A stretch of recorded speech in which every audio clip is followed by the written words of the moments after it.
여기에는 기본적으로 몇 가지의 요소들이 전제가 되는데, 제자라고 하는 말 속에는 상대적으로 누가 있다는 겁니까? 스승이 있다는 얘기죠. 스승. 그래서 우리가 주의 제자로 살아간다라고 하는 것은 우리의 스승 되시는 그리스도를 모시고 사는 삶을 의미합니다. 그래서 우리가 교회적으로 우리가 추구할 신앙인의 목표로서 우리가 하나님이 찾으시는 예배자가 되고, 또 주를 따르는 주의 제자들이 되며, 또한 우리가 전도자가 됩시다. 이게 이제 우리의 공식적인 모토입니다. 그래서 지금 현관에 그 간판이 좀 깨져서 띄었는데, 이번에 새로 하면서 아예 그 글귀를 넣으려고 합니다. 우리가 추구하는 바가 무엇인가? 또 우리 성도들이 하나님의 교회에 출입할 때마다 그냥 교회에 왔다 갔다 하는 게 아니고, 우리가 참으로 하나님 앞에 예배자가 되고 주를 따르는 주의 제자가 되며, 또는 전도인의 삶을 살아야 되겠다. 그런 마음의 결심과 결단을 가져야 마땅합니다. 우리 주의 제자라고 말할 때 오늘 본문을 보게 되면 예수님께서 마태를 부르시는 장면입니다. 이 마태를 부르실 때 우리 구절을 보니까요, 예수께서 그곳을 떠나 지나가시다가 마태라는 사람이 세관에 앉아있는 것을 보시고 이르시되 나를 따르라 하시니 일어나 따르니라. 마태의 경우에는 그가 일어나 그리스도를 따라갔다라고 말하고 있습니다. 그러면 우리가 주의 제자로 살아가려면 우리도 마땅히 우리가 그리스도를 따라감이 지극히 합당한데, 예수를 따라간다는 것이 무엇인가? 그 넌센스 퀴즈 같은데 좀 유치하긴 하지만 넌센스 퀴즈로 예전에, 요즘은 그런 거 없지만 예전에 그런 문제들이 있었습니다. 문제를 낼 테니까 한번 맞춰보십시오. 넌센스 퀴즈입니다. 조금 유치한 거. 세상에서 가장 큰 라면은 세상에서 가장 큰 라면은 뭐라고요? 바다가 육지라면 이런 거잖아요. 바다가 육지라면 이런 거. 그러면 같은 연장선에서 우리가 참으로 이 거룩함의 삶을 살아가려면 그런 책도 있는데요. 만일 예수라면 어떻게 하셨을까? 이런 질문들이 우리 가운데 필요한 겁니다. 이 목사로서 이렇게 지내다 보니까 때로는 이 경계선에 서 있을 때가 굉장히 많습니다.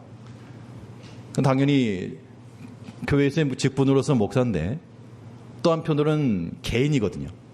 한 개인의 신앙인으로서 가정에서 혹은 사람들과 관계성 속에서 항상 목사로서만 사는 게 아니기 때문에 그 개인으로서인데, 그 과정 가운데서 때로는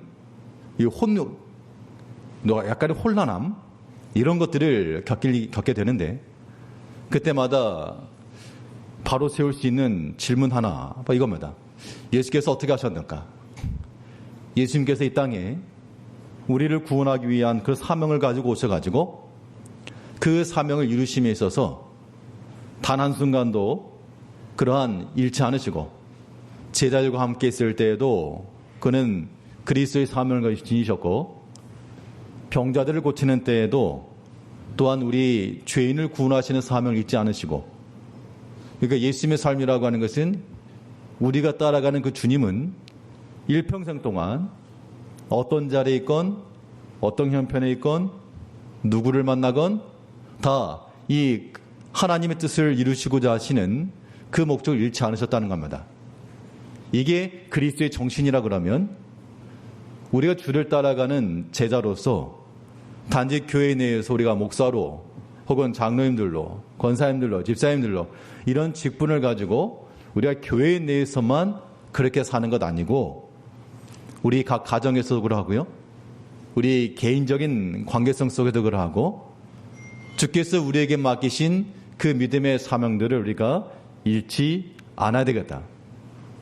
그러므로 우리의 모든 질문 속에 예수께서 어떻게 하셨을까? 이런 질문들을 항상 던지면서 때로는 내 마음속에 갈등이 있고 때로는 내 마음속에 아픔이 있고 때로는 여러 편견과 곡해하는 그런 이야기들이 있을 때 그때 예수님께서 어떻게 그런 때를 지내셨는가? 예수님께서도 물질적으로 곤비하셨고 또 시장도 해보셨고 사람들로부터 비난도 받으셨고 욕도 당하시고 그럴 때 그 속상해서 예수님께서 어떻게 참으셨을까? 자기 분에 못 이겨가지고 막 흥분하신 것이 아니고 귀신의 왕 바알세불이란 말을 들으면서도 예수님께서는 끝까지 인내하시면서 하나님의 뜻이 실현되는 것을 놓지 않으셨습니다. 이것이 그리스도의 정신입니다. 근데 우리는 이 주를 따라간다라고 말하지만 예수님의 정신을 우리가 따르지 못하고 있습니다.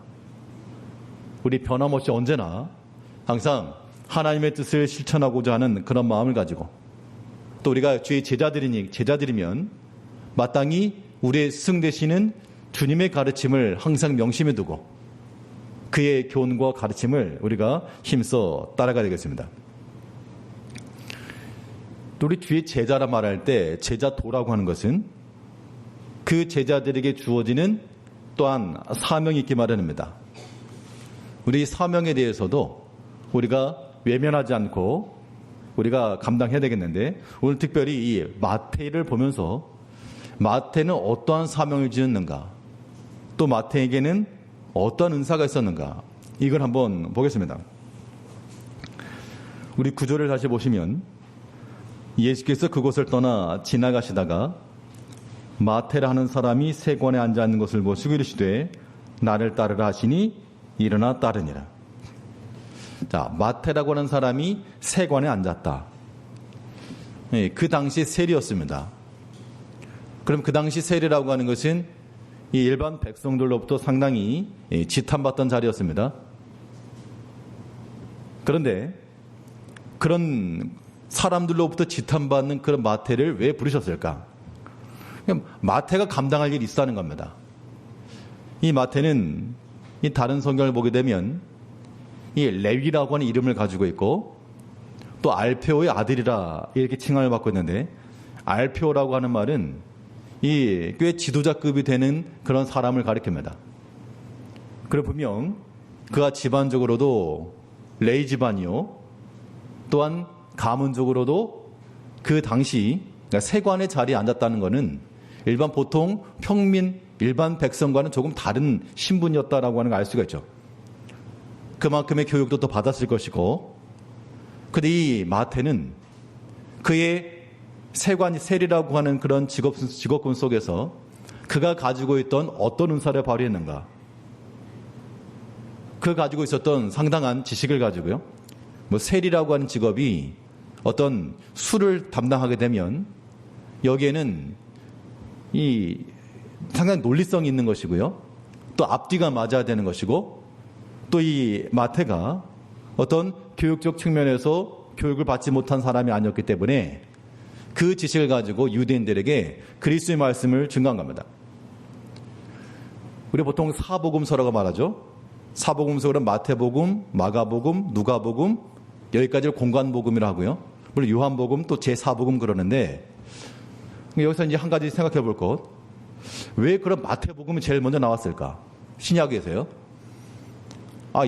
베드로가 수지자면 베드로 전후서부터 나와야지. 왜 마태복음이 먼저 나왔을까? 이 마태복음을 먼저 앞에 배치한 그 이유에 대해서 한 파피루스의 기록에 의하면 이런 기록이 있습니다. 마태가 그 당시 예수님의 어록, 예수님이 하셨던 그 말씀들을 수집을 하였다. 다시 말하면 예수님께서 하셨던 그 말씀들, 그 어록들을 그가 수집을 하고 또 그것을 정리를 하고 순서에 맞게끔 잘 배열했다라고 한다는 겁니다. 그런데 마태복음을 보게 되면 구조가 상당히 문학적으로 교차되었다라고 하는 것을 알 수가 있습니다. 오늘 나눠드린 그 프린트 잠깐 보시면요. 마태복음에 기록되던 그런 역사적 배경이라 그러면 세 가지 특징이 있습니다. 그 당시 이 성전 중심에서부터 회당 중심으로, 또 제사 중심에서 율법 중심으로, 하나님의 말씀 중심으로, 또 제사장 중심에서 랍비 중심으로 변화되는 과정 속에서 이 마태복음을 가리켜 특별히 모세오경을 빗대 마태오경이다라고 부르는데, 이것은 그 당시 유대인들에게는 모세오경, 토라라고 하는 모세오경이 절대적 이 권세였습니다. 초창기에는 유대인과 기독교인이라고 하는 것이 분리가 되지 않았지만 점점 신학적으로나 갈라지게 되었죠. 그럼 그 당시 기독교인들에게도 권위 있는 주의 말씀을 갖고자 그런 필요성이 대두가 되었고, 마태가 이것을 기록했다는 겁니다. 그래서 마태복음을 분석을 해보게 되면 그 모세오경의 모델을 해가지고 예수님께서 5개의 설교로 구성되어 있다, 이렇게 봅니다. 그래서 제자도에 관한 설교, 또 사도직에 관하여, 천국에 관한 비유 설교가 나오고요. 그 다음에 교회 생활에 대해서, 그리고 종말과 심판에 관하여 이러한 언급이 나오고 있습니다.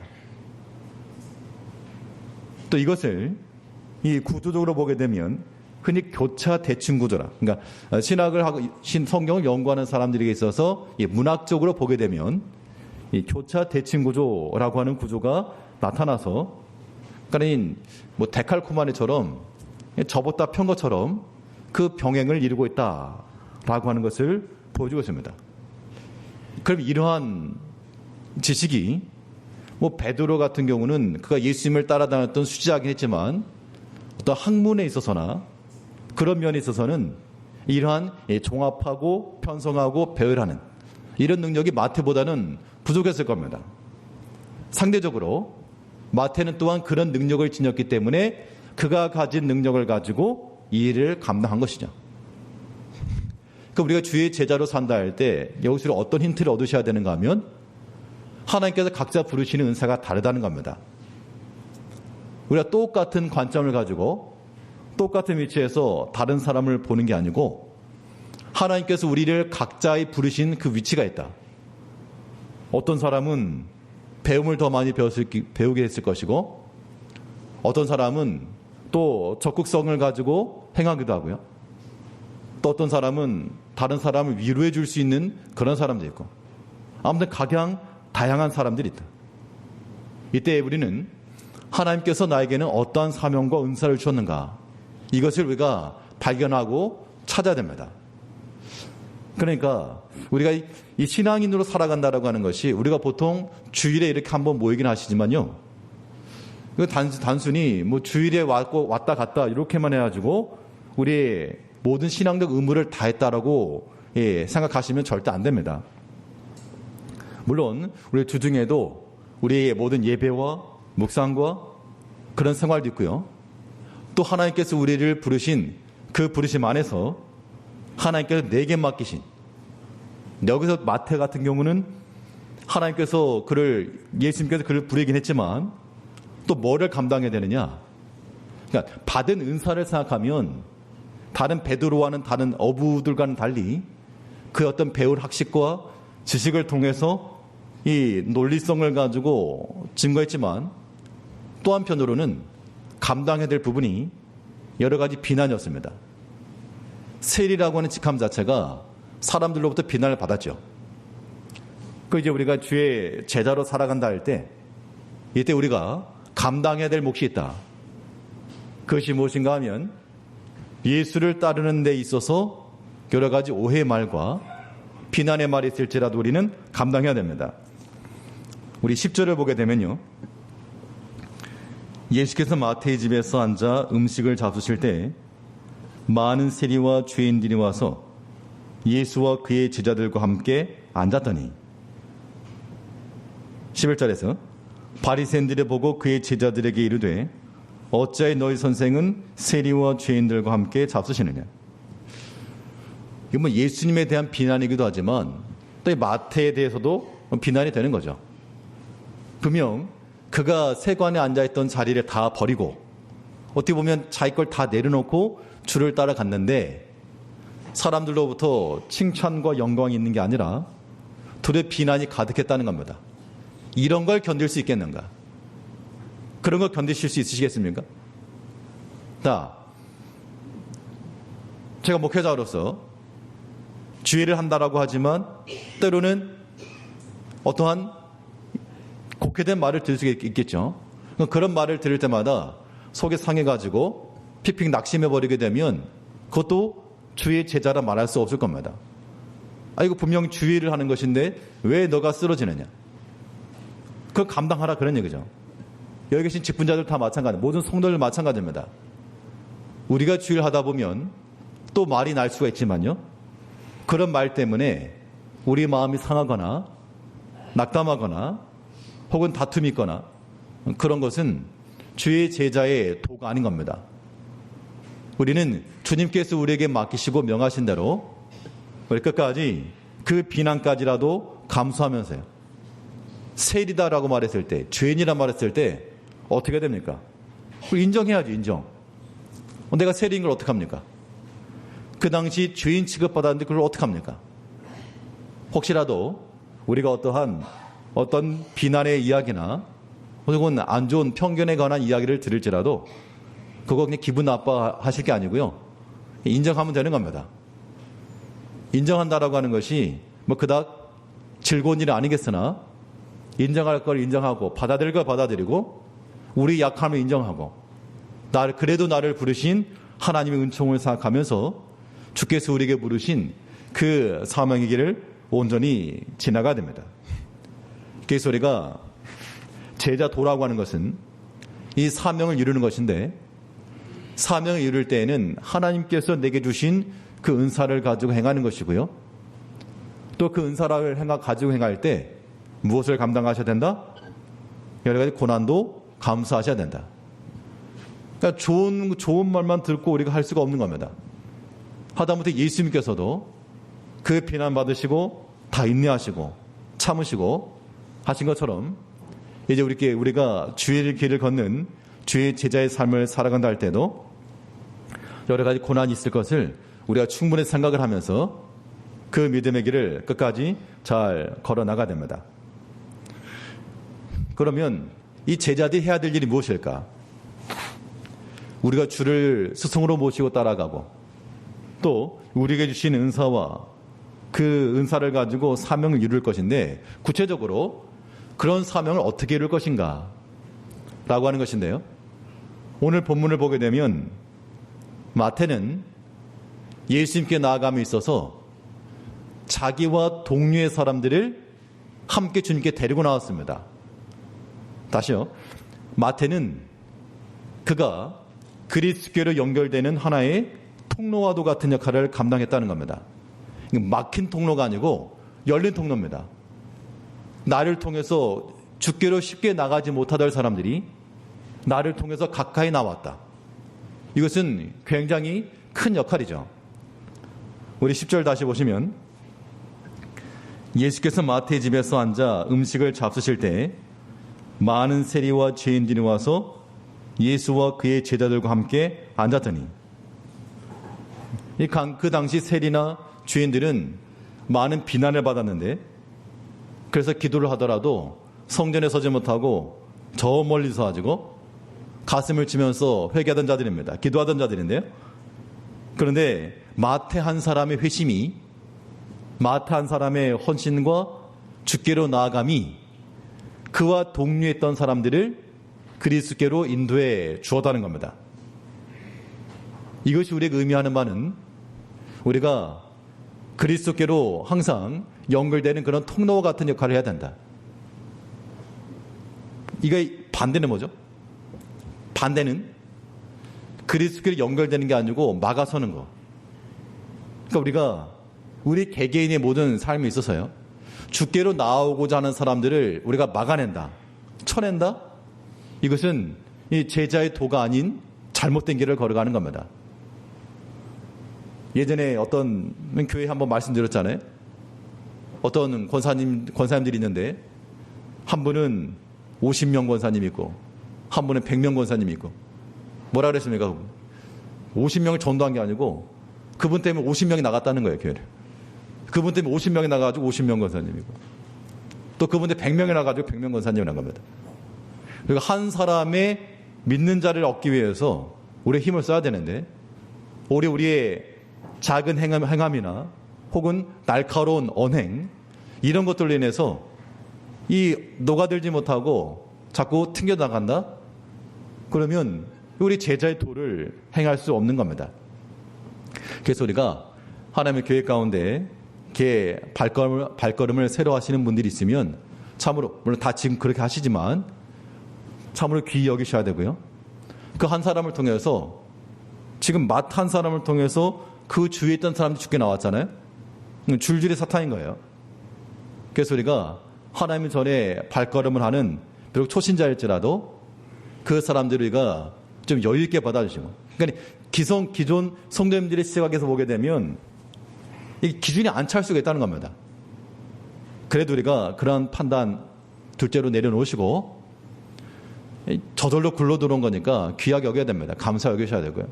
그런 마음을 가지고 우리가 서로 형제를 품고 나가게 되면 비록 세리와 죄인들이라도 마탄 사람을 통해서 주님께 나아갔던 것처럼 우리 자신들을 통해서 또 주님께로 연결되는 그러한 사람들, 그런 연결고리들로 우리가 지내나가야 됩니다. 우리 주변 가운데서 우리가 하나님께로 인도할 만한 그런 믿음의 사람이 있다. 그러면 이제 우리는 그 사명감을 가지고 하나님께서 이 마태를 세리로 주셔가지고 세리 친구들이 있었잖아요. 그러면 이제 성도님들 주변에도 이 관계가 있겠죠. 그럼 거기서 각자의 관계 속에서 만나게 하는 사람, 혹은 알게 하시는 사람, 그런 사람들이 어떤 사명을 가지고 있는가 하면 주께로 끌어다니는 것.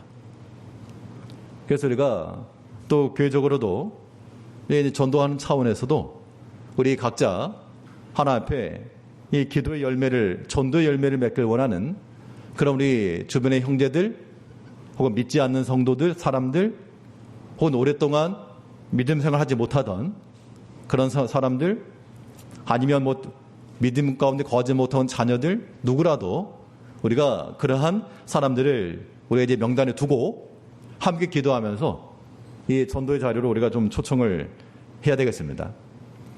그래서 하반기 중에 얼핏 한번 언급을 했습니다만, 전도 초청, 예배, 전도 초청, 원래는 잔치 그렇게 말하지만, 전도 초청 예배, 한 추수감사 주일쯤 해서 연관해서 하면 어떨까 이런 생각이 들었고요.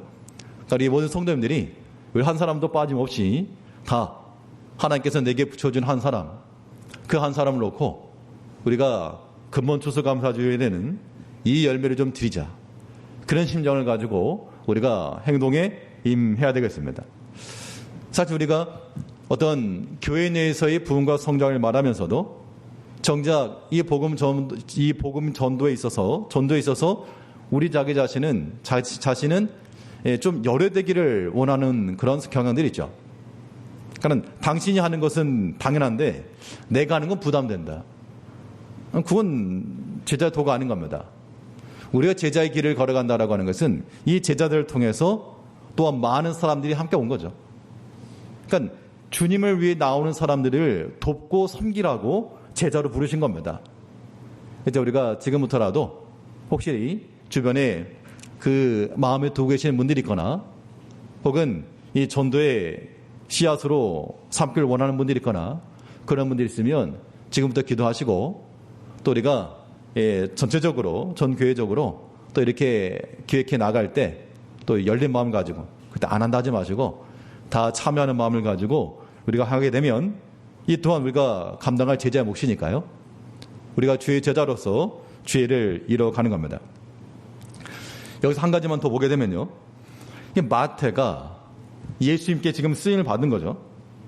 그럼 그 당시 일반적인 예수님 앞에 나왔던 사람들은 이 죄인이라고 여겨졌던 마태가 쓰임받을 거라고는 생각을 못했을 겁니다. 그런데 예상치 않게 예상 밖으로 예상 밖의 지금 인물이 된 거예요.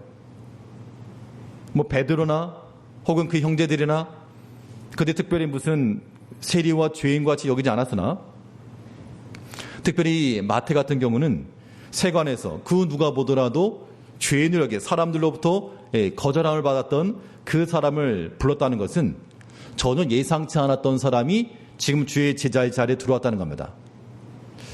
우리가 주의 제자의 도를 산다는 것은요, 우리가 여기 성도님들이 계시지만 어떤 일을 행할 때 예상치 않았던 의외의 인물들로 우리가 좀 등장을 하셔야 됩니다. 이게 어떤 의미인가 하면 우리 어떤 믿음의 봉사를 한다.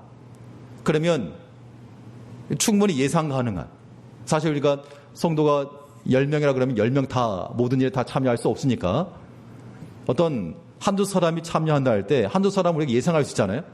누구 예상하기 충분한데 그러한 일에 대해서 전혀 예상치 않은 그런 의외의 인물이 된다 그러면 그것이 많은 사람에게 또한 힘이 될 수 있어요. 우리가 그러한 자들이 되게 힘쓰셔야 됩니다. 어떤 예배 가운데나 기도회 가운데나 우리가 평상시 일상적으로 보던 사람들 이외에 또 의외로 함께 참여함이 있다. 그 의외라고 하는 것이 어쩌다 한번 그런 의미가 아니라 이제 새로운 마음을 가지고 행하는 거죠. 그런 것이 굉장히 하나님 앞에 합당한 겁니다. 금번 성령학회 할 때 우리 오진수 집사님께서 조병영 집사님 두 분이 또 저는 생각지도 못했는데 또 그런 기계들을 또 다 가져오셔가지고 또 섬기기도 하시고 어떻게 보면 그런 것이 예상 이외의 그런 일들이죠. 그런 것들이 있게 되면 당연히 함께하는 사람들에게는 힘이 있는 것이고 또 그렇게 섬기는 사람 개인도 하나의 복이 있는 것이지만 다른 형제들에게도 힘이 되는 겁니다. 또 연보 중에도요. 이 제장 가운데 연보하는 것들을 보게 되면 이 평상시 연보 생활을 못 하시던 분들이 새롭게 시작을 했다.